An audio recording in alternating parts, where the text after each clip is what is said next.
Shalom, shalom, ne dormez pas, il fait froid, je le sais. Amen, amen. Nous sommes toujours dans le programme de jeûne et prière. Et ça, c'est la deuxième semaine.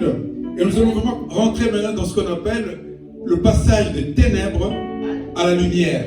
Et le message de ce soir que nous allons partager, toi et moi, s'intitule tout simplement « Sortir des ténèbres de l'ignorance ». Amen. On peut s'asseoir.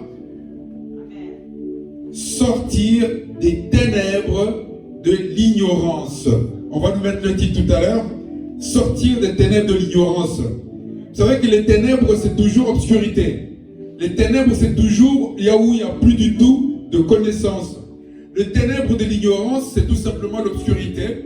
C'est tout simplement le manque de connaissance. Les ténèbres de l'ignorance, c'est aussi les échecs. C'est aussi tout simplement une personne qui essaye d'avancer mais qui n'avance pas parce qu'il ignore. Il ne sait pas comment on fait, comment on avance. L'ignorance, vous n'avez qu'à regarder ce qui se passe dans une société où il n'y a pas d'ordinateur aujourd'hui. Tout le monde peut aller là-bas, faire ce qu'il veut. Parce que l'ordinateur fait partie aujourd'hui de ce qu'on appelle les canaux, on va dire le chemin de la connaissance. L'ignorance ici, c'est l'ignorance de notre Dieu. Et vous allez voir à travers quelques exemples qu'on prend dans la Bible que même Dieu s'est plaint. On va prendre d'abord le premier texte, c'est le Proverbe 29, verset 18. Proverbe 29, verset 18. Proverbe 29, verset 18, qui nous dit ce qui se passe lorsque un homme ou une société n'a pas de connaissance. Parce que la connaissance dans le sens biblique, c'est la révélation. Je lis la parole dans le nom puissant de notre Seigneur Jésus-Christ. Amen. On nous dit ceci. Quand il n'y a pas de révélation, le peuple est sans frein. Heureux s'il observe la loi. C'est-à-dire que là où il n'y a pas la révélation, là où il n'y a pas la connaissance, la personne marche selon, on va dire, une boussole intérieure. C'est-à-dire, ce qu'il pense être bon n'est pas forcément ce que ni la connaissance des choses de la vie, ni la connaissance de Dieu lui permet. C'est pour ça, le psalmiste termine, il dit heureux, c'est-à-dire, si encore il peut observer la loi, il s'en sortira. La loi de Dieu, bien entendu. Mais venons au texte que tout le monde connaît aujourd'hui, c'est Osée 4, verset 6. Osée 4, verset 6 dit, en substance, mon peuple périt par manque de connaissance. Alors, nous périssons parce que nous manquons de connaissance, et lorsqu'il nous dit ça, il dit, le peuple, quand on dit cela, ça veut dire qu'il est détruit. Le peuple est malade. Le peuple est vaincu. Le peuple souffre. Le peuple est dominé parce qu'il lui manque tout simplement la connaissance. La connaissance et le manque de connaissance, il est dû à quoi? Quand on lit dans le livre d'Osée, au chapitre 4, il dit que parce qu'ils ont rejeté la connaissance. Rejeter la connaissance, c'est ne pas vouloir apprendre les choses de Dieu. Dire que voilà, ces choses-là, je connais déjà. Ou ces choses-là ne me disent rien du tout, on continue toujours de rejeter. Alors, prenons un autre texte encore qui nous montre comment est-ce que c'est la révélation, pour qu'on entre vraiment dans notre sujet, qui est que sortir des ténèbres de l'ignorance. Quand on ignore Dieu, ou quand on fait celui qui ne connaît pas Dieu, on est dans les ténèbres. Apocalypse chapitre 1er, versets 1 à 3, nous donne la définition de ce que c'est une révélation. C'est que c'est une connaissance qui est indispensable à tout homme qui veut avancer. Amen, amen. Nous, on va être chauffés par la parole. Et la prière aussi va vous chauffer, vous allez voir mes frères et sœurs.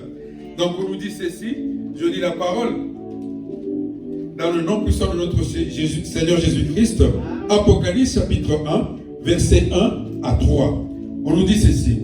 La révélation de Jésus-Christ que Dieu lui a donnée pour montrer à ses serviteurs les choses qui doivent arriver et qu'il a fait connaître par l'envoi de son ange à son serviteur Jean. On nous donne pratiquement ce que c'est une révélation. Une révélation, c'est toujours ce que tu trouves dans la parole de Dieu. Une révélation, c'est pas comme lorsqu'on fait une expérience scientifique et qu'on découvre un médicament. Tout le monde aujourd'hui est en train d'essayer de trouver un médicament pour soigner la Covid, mais on n'en trouve pas encore. Donc c'est pas ça. La révélation dont il est question, quand on nous dit qu'il y a l'ignorance, quand on nous dit qu'il y a manque de connaissance de Dieu, c'est que vous n'avez aucune révélation de la parole de Dieu. Verset 2, lequel a attesté la parole de Dieu et le témoignage de Jésus-Christ, tout ce qu'il a vu. Heureux celui qui lit et ceux qui entendent les paroles de la prophétie et qui gardent les choses qui y sont écrites, car le temps est proche. Donc il nous dit ceci, au 3e verset, heureux, premièrement, c'est lui qui lit. C'est-à-dire que la connaissance ne s'acquiert pas, ça doit s'acquérir d'abord par la lecture. Celui qui lit sera forcément un homme béni, parce que heureux dans la Bible, ça veut dire aussi béni. Cet homme-là sera forcément béni, cet homme-là sortira de l'ignorance. Deuxièmement, qui entend les paroles. Par exemple, ce que toi et moi sommes en train de faire en ce moment, nous sommes en train de partager la parole. Tu m'entends, je t'entends aussi. Donc, comme celui qui entend les paroles de la prophétie. Troisième position, et qui garde les choses qui y sont écrites, car le temps est proche. Voilà un peu ce qu'on peut dire. Cette connaissance, parce que c'est un chapitre qui peut nous prendre beaucoup, c'est tout un... On peut pas même faire un séminaire là-dessus, mais on va dire que la connaissance, c'est la connaissance de Dieu lui-même. La connaissance, c'est comment est-ce que nous recevons la parole de Dieu. La connaissance, c'est aussi nos prières. La connaissance, c'est aussi le partage de moments comme celui-ci. Alors, on va voir dans la Bible 3 exemples des personnes qui ont manqué de connaissances, qui sont restées longtemps dans l'ignorance. Ensuite, nous verrons les conséquences des personnes lorsqu'ils sont dans l'ignorance, lorsqu'ils ignorent notre Dieu, lorsqu'ils n'ont pas, ils cherchent pas la connaissance de notre Dieu. On va prendre un texte que tout le monde connaît très bien. Nous sommes dans le livre de Jean, au chapitre 4, du verset 22 à 23. Jean, chapitre 4, verset 22 à 23. Jean, chapitre 4, verset 22 à 23.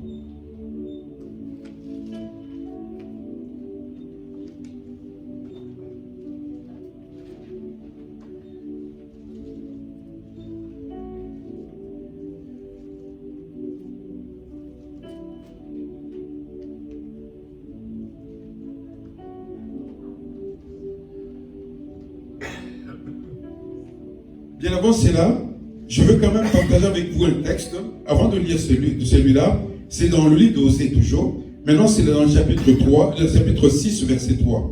On nous dit, connaissons, cherchons à connaître l'Éternel. Sa venue est aussi certaine que celle de l'aurore. Il viendra pour nous comme la pluie du printemps qui arrose la terre. Donc ça confirme ce que je te disais tout à l'heure, que cette connaissance est indispensable. Connaissons, cherchons à connaître l'Éternel. Maintenant, revenons à notre texte que nous avons intitulé le chapitre 4 chapitre 4, verset 22 à 23 du livre de Jean. On nous dit ceci. C'est la femme samaritaine. Verset 22. C'est la rencontre entre Christ et une dame au puits et il veut boire de l'eau. D'abord, on nous fait un tableau d'un Dieu humain. Parce que Jésus-Christ était à la fois Dieu et homme. Un homme qui a soif, c'est normal, qui demande à boire. Mais maintenant, on arrive au verset 22, il dit, vous adorez ce que vous ne connaissez pas. Nous adorons ce que nous connaissons. Car le salut vient des Juifs. Mais l'heure vient, et elle est déjà venue, où les vrais adorateurs adoreront le Père en esprit et en vérité, car ce sont là les adorateurs que le Père demande. L'adoration est ce pourquoi Dieu nous a créés. Quand on voit dans le livre des Actes, on nous dit qu'il y avait, c'est l'apôtre Paul qui rapporte qu'il y avait un lieu, on avait mis une statue et on avait mis à un Dieu inconnu, dont les gens allaient adorer. Avant d'adorer, tu dois connaître qui tu es en train d'adorer. L'adoration, on peut considérer l'adoration dans les cantiques. L'adoration, on peut considérer aussi l'adoration. Comment tu mènes ta vie, comment tu vis, comment tu passes ton temps à chercher Dieu. Et tout cela, si tu fais pour un Dieu que tu ne connais pas. Ici, pour la Samaritaine, on devait aller à Jérusalem pour adorer. Christ dit non.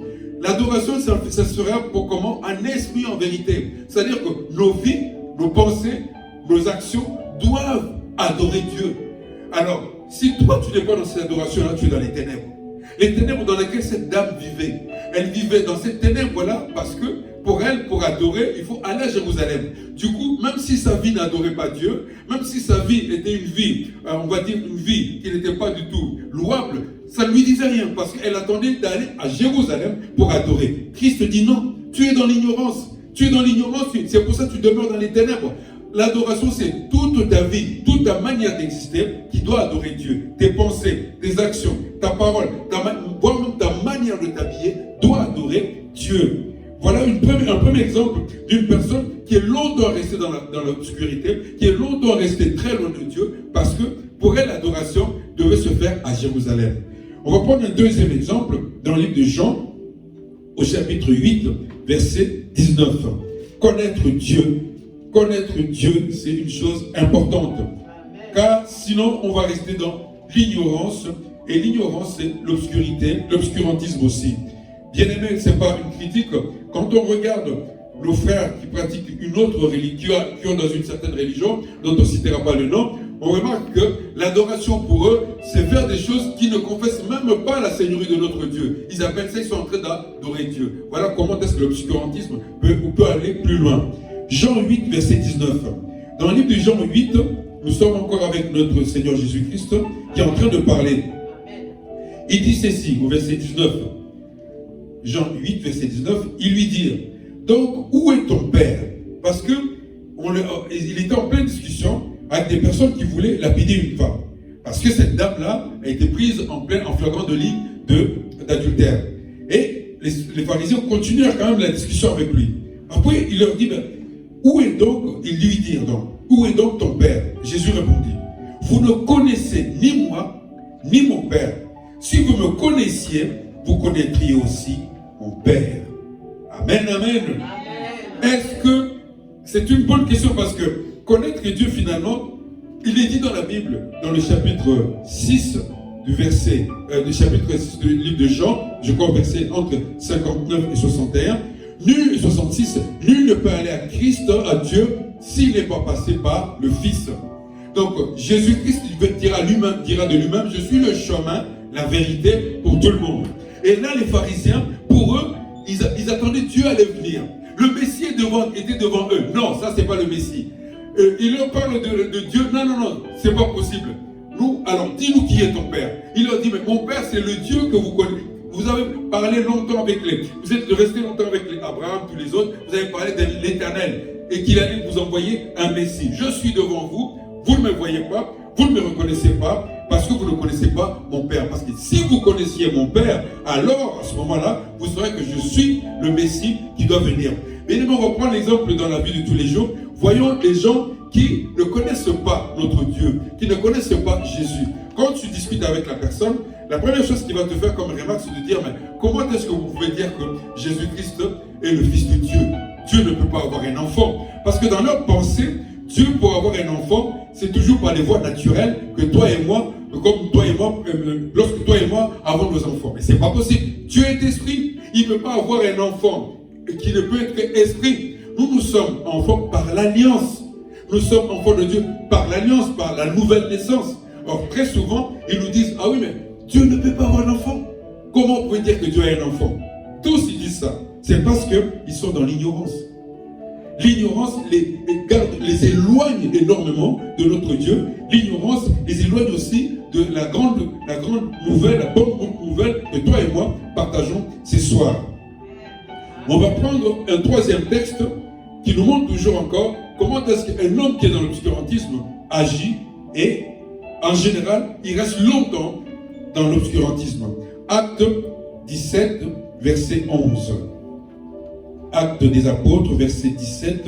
Non, Acte des apôtres, chapitre 17, verset 11. Acte des apôtres, chapitre 17, verset 11.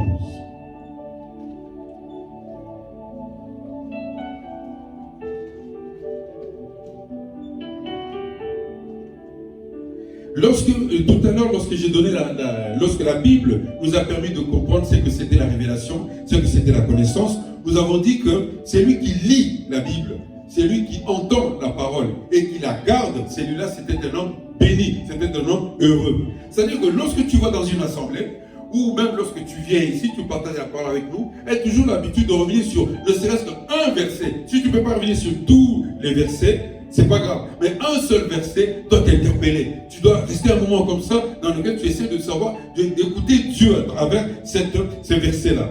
Et dans Paul, lorsqu'il était en train de faire des enseignements, il avait remarqué quelque chose, c'est que quand il allait à Thessalonique et à Bérée, le peuple de Thessalonique était moins instruit que celui de Bérée. Pourquoi? Parce que celui de Thessalonique ne revenait pas sur les textes. Il se contentait tout simplement d'écouter et repartait. Et voilà comment il va dire ici. Il dit, au chapitre 17, verset 11, il dit, ces Juifs avaient des sentiments plus nobles, c'est-à-dire les Béréens, que ceux des Thessaloniques. Ils reçurent la parole avec beaucoup d'empressement. Vous savez, dans les Jean 1, chapitre 1, Jean 1, verset 12, on nous dit « à ceux qui l'ont reçu ». C'est ce qu'il dit, à ceux qui l'ont reçu. C'est-à-dire que nous devons recevoir la parole. Nous ne devons pas la torpiller dans un... Non, non, non. Nous devons la recevoir telle que nous, elle vient à nous. Il dit, à ceux qui l'ont reçu. Il dit, ils reçurent la parole avec beaucoup d'empressement. Tout de suite, il dit, ils examinaient chaque jour les Écritures pour voir si ce qu'on leur disait était exact. Voilà quelqu'un qui veut avoir la connaissance, qui veut sortir de l'ignorance, de l'obscurantisme. Parce que aujourd'hui, dans tous les domaines de dans ce qu'on appelle dans le christianisme, on entend tout à l'endroit et à l'envers. Vous irez dans des assemblées où vous regardez la télé, ils ne prennent pas la Sainte Seine. Ils vont vous expliquer, voilà, il ne faut pas prendre la Sainte Seine. Vous allez aller dans d'autres assemblées où on baptise les bébés. Ou alors, une personne arrive, il n'y a pas d'enseignement, ou dans l'eau, alors on le ressort. Cette personne-là, elle ne sait rien de Dieu, vous la mettez dans l'eau. Il y a des choses comme ça. Mais, si toi et moi continuons de faire comme les Béréens, c'est-à-dire, nous examinons les Écritures constamment, nous allons avoir la connaissance qui va nous sortir de l'obscurantisme, c'est-à-dire de ce qu'on appelle les ténèbres de l'ignorance. Alors, voyons les conséquences. Maintenant, il y a plusieurs conséquences. Nous en avons tiré que 3. Pour montrer que lorsqu'un homme ne fait pas attention à ce qu'il connaît, parce que même dans notre travail d'aujourd'hui, quel que soit le travail que tu vas faire, n'importe lequel, on te demanderait par exemple de ranger les chaises tous les matins dans ces lieux de prière, tu vas essayer de savoir, de garder quand même une petite technique. Je commence à gauche, je commence à droite, mais si tu fais sans cet effort-là de connaissance, à un moment donné, ça va devenir lassant, tu vas arrêter. Or, la parole est ce qui nous fait vivre. C'est une nourriture spirituelle. Si nous ne faisons pas l'effort de rentrer un peu plus en profondeur, car la profondeur appelle la profondeur, on reste sur la surface et c'est très dangereux pour nous.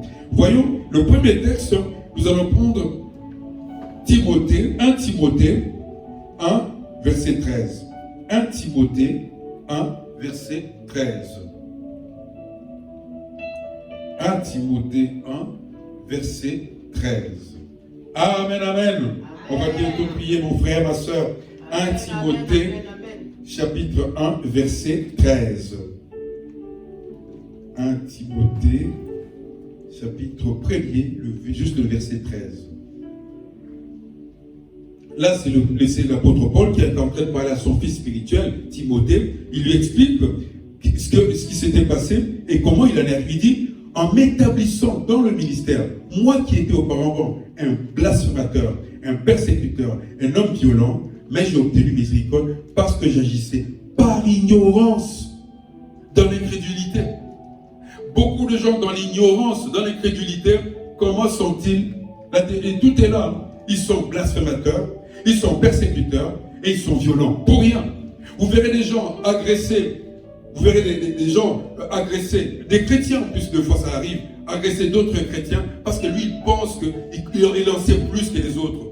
Vous verrez aussi des gens qui ne savent rien de Christ, qui sont très très loin de Christ, agresser les gens, blasphémer sur notre Seigneur Jésus-Christ, nous persécuter. Pourquoi? Parce qu'ils sont dans l'ignorance. Voilà la première chose, dans la caractéristique qui sort d'une personne qui est dans l'ignorance, qu'on peut voir d'une personne qui est dans l'ignorance, c'est que cette personne-là est blasphémateur, il est persécuteur, il est un homme violent vis-à-vis des chrétiens. Et cela, c'est pas seulement en dehors, c'est deux fois dans l'assemblée. Quelqu'un qui est arrivé dans l'assemblée, il trouve que tous les enseignements qu'on donne, lui, il les connaît. Qu'est-ce qu'il fait? Il passe son temps à blasphémer sur celui qui enseigne, ou il blasphème ou il persécute ceux qui essayent d'en savoir un peu plus. Puis, il peut aller même jusqu'à la violence. Ça, c'est le premier tempérament d'une personne qui est dans l'obscurantisme. Le deuxième exemple encore, on en prend le troisième, après on va prier. 1 Pierre, chapitre 1er, verset 14. 1 Pierre, chapitre 1er, verset 14. 1 Pierre, chapitre 1er, verset 14.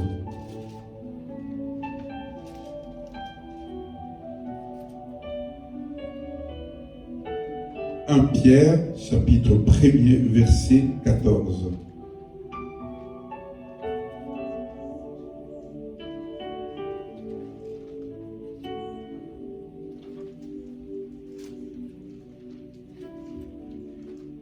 1 Pierre, chapitre 1er, verset 14. On nous dit ceci, dans ce texte, nous allons voir encore le comportement d'un homme ou de toute personne qui est dans l'ignorance, qui est dans les ténèbres de l'ignorance. Chapitre 1er, 1 Pierre, chapitre 1er, verset 14. On nous dit ceci, voilà un homme qui est dans l'ignorance, comment il se comporte. Comme des enfants obéissants, ne vous conformez pas aux convoitises que vous aviez autrefois quand vous étiez quoi? Dans l'ignorance. Un homme dans l'ignorance passe son temps à la convoitise est le leitmotiv. C'est pas convoitise qui va faire les choses. C'est pas convoitise qui va travailler. C'est pas convoitise. Vous savez, il y a des gens qui achètent parce que je l'ai vu, elle a acheté une perruque que moi je dois avoir. Donc je dois avoir cette perruque-là. Et puis il y a des gens comme ça. Hein. Il y a des gens qui fonctionnent comme ça. Ah oui, il va à l'église, donc moi aussi je vais à l'église. Non, faites les choses parce que le Saint-Esprit vous les a indiquées. Mais là, dans l'ignorance, on agit par convoitise. On n'a pas du tout le Saint-Esprit qui agit en nous. Le dernier exemple, c'est toujours dans le livre de Pierre, cette fois-ci dans 2 Pierre, chapitre 3, verset 16. 2 Pierre, chapitre 3, verset 16. Nous avons vu là ce que c'est l'ignorance. Et puis, nous avons vu comment est-ce que l'ignorance peut se manifester. Il y a plusieurs exemples dans la Bible des personnes, des hommes et des femmes qui sont restés dans l'ignorance et qui ont très mal agi. Et alors que Christ ne demande qu'à nous sauver. 2 Pierre, chapitre 3, verset 16, c'est ce qu'il a fait, c'est ce qu'il fait dans toutes les lettres où il parle de ces choses, dans lesquelles il y a des points difficiles à comprendre, dont les personnes ignorantes et mal affermies tordent de l'essence, comme celui des autres Écritures, pour leur propre ruine. Quelqu'un qui n'a aucune connaissance de notre Dieu va par exemple comprendre lorsque Dieu dit ne vous enivrez de prendre un peu d'alcool. Quand on nous parle de l'alcool, lui va croire que notre Dieu a dit qu'on peut boire de l'alcool. Quand on lui dit que, pour tordre les textes, il y en a plusieurs. Il va dire, tu lui dis, mais la polygamie, c'est pas bien pour nous. Il va dire, non, non, non. Abraham avait autant de femmes. Moïse avait des femmes. Isaac avait des femmes.